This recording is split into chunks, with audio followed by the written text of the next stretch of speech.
Recording is in the public domain. At intervals in our lonely voyage, there were sights which diversified the scene, especially when the constellation Pisces was in the ascendant. It's famous botanizing, they say, in Arkansas's boundless prairies. I commend the student of ichthyology to an open boat and the ocean moors of the Pacific. As your craft glides along, what strange monsters float by! Elsewhere was never seen their like, and nowhere are they found in the books of the naturalists. Though America be discovered, the cafes of the deep are unknown, and whoso crosses the Pacific might have read lessons to Buffon. The sea serpent is not a fable, and in the sea that snake is but a garden worm. There are more wonders than the wonders rejected, and more sights unrevealed than you or I ever dreamt of. Moles and bats alone should be skeptics, and the only true infidelity is for a live man to vote himself dead. Be Sir Thomas Browne our example, who, while exploding vulgar errors, heartily hugged all the mysteries in the Pentateuch. But look, fathoms down in the sea, wherever saw you a phantom like that? An enormous crescent with antlers like a reindeer in a delta of mouths. Slowly it sinks and is seen no more. Dr. Faust saw the devil, but you have seen the devil-fish. Look again, here comes another. Jarl calls it a bone shark. Full as large as a whale, it is spotted like a leopard, and tusk-like teeth overlap its jaws like those of the walrus. To seamen, nothing strikes more terror than the near vicinity of a creature like this. Great ships steer out of its path, and well they may, since the good craft Essex and others have been sunk by sea monsters, as the alligator thrusts his horny snout through a Caribbean canoe. Ever present to us was the apprehension of some sudden disaster from the extraordinary zoological specimens we almost hourly passed. For the sharks, we saw them not by units, nor by tens, nor by hundreds, but by thousands, and by myriads. Trust me, there are more sharks in the sea than mortals on land. And of these prolific fish, there are full as many species as of dogs. But by the German naturalists Müller and Henle, who, in christening the sharks, have bestowed upon them the most heathenish names, they are classed under one family, which family, according to Müller, King at Arms, is an undoubted branch of the ancient and famous tribe of the Chondropterygii. To begin, there is the ordinary brown shark, our sea attorney, so called by sailors, a grasping, rapacious varlet that, in spite of the hard knocks received from it, often snapped viciously at our steering oar. At times these gentry swim in herds, especially about the remains of a slaughtered whale. They are the vultures of the deep. Then we often encountered the dandy blue shark, a long taper and mighty genteel-looking fellow, with a slender waist like a Bond Street beau, and the whitest tiers of teeth imaginable. This dainty spark invariably lounged by with a careless fin and an indolent tail. But he looked infernally heartless. How his cold-blooded, gentlemanly air contrasted with the rude, savage swagger of the tiger shark, a round, portly gourmand, with distended mouth and collapsed conscience, swimming about, seeking whom he might devour. These gluttons are the scavengers of navies, following ships in the South Seas, picking up odds and ends of garbage, and sometimes a titbit, a stray sailor. No wonder, then, that sailors denounce them. In substance, Jarl once assured me that under any temporary misfortune it was one of his sweetest consolations to remember that in his day he had murdered, not killed, shoals of tiger sharks. Yet this is all wrong. As well hate a seraph as a shark. Both were made by the same hand. And that sharks are lovable, witness their domestic endearments.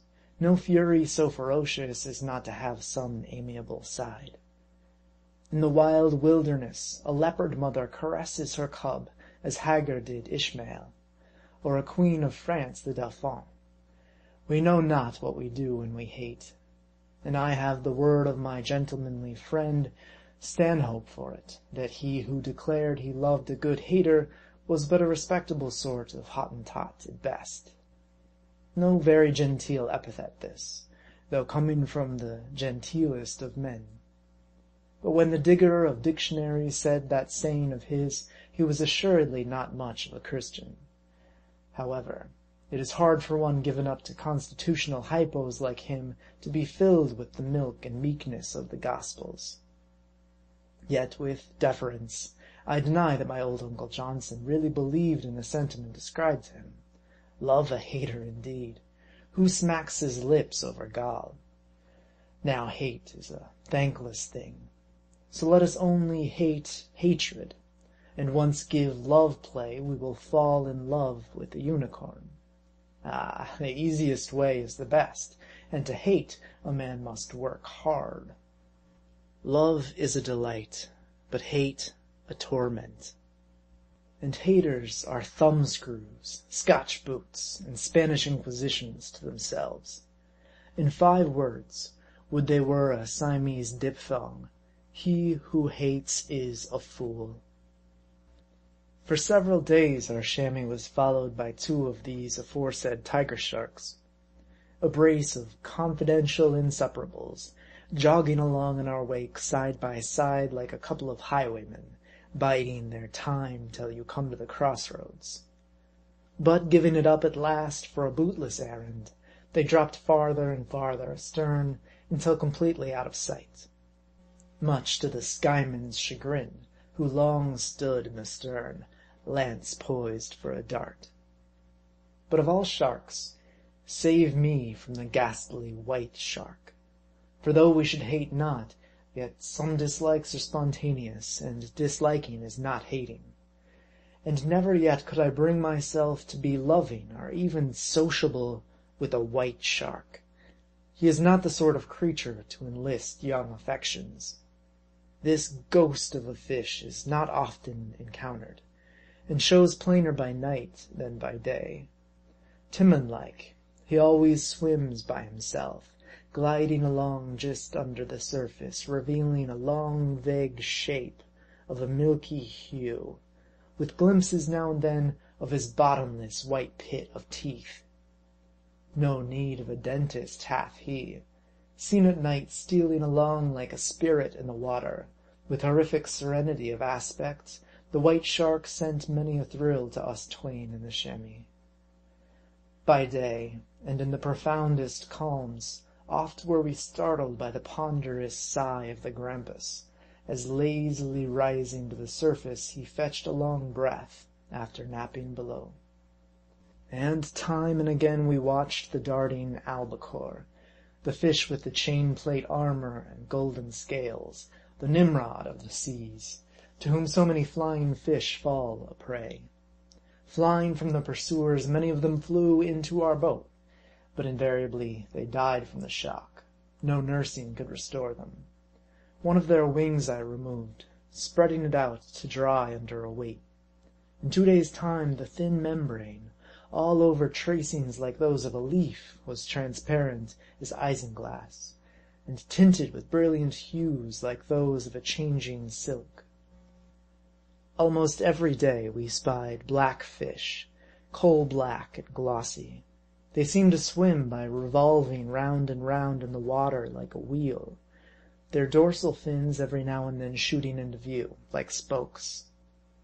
Of a somewhat similar species, but smaller and clipper-built about the nose, were the algerines, so called probably for their corsair propensities, waylaying peaceful fish on the high seas, and plundering them of body and soul at a gulp. Atrocious Turks! A crusade should be preached against them. Besides all these, we encountered killers and thrashers, by far the most spirited and spunky of the finny tribes.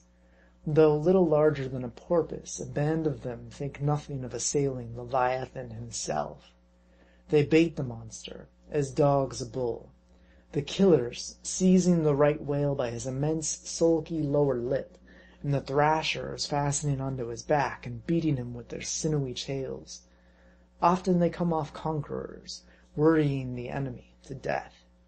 Though, sooth to say, if Leviathan gets but one sweep at them with his terrible tail, they go flying into the air, as if tossed from Taurus's horn. This sight we beheld. Had old Wouvermans, who once painted a bullbait, been along with us, a rare chance that for his pencil. And Gudin or Iseby might have thrown the blue rolling sea into the picture. Lastly, one of Claude's setting summer suns would have glorified the whole. Oh, believe me, God's creatures fighting, fin for fin, 1,000 miles from land, with a round horizon for an arena, is no ignoble subject for a masterpiece. Such are a few of the sights of the great South Sea. But there is no telling all. The Pacific is populous as China. End of chapter 13.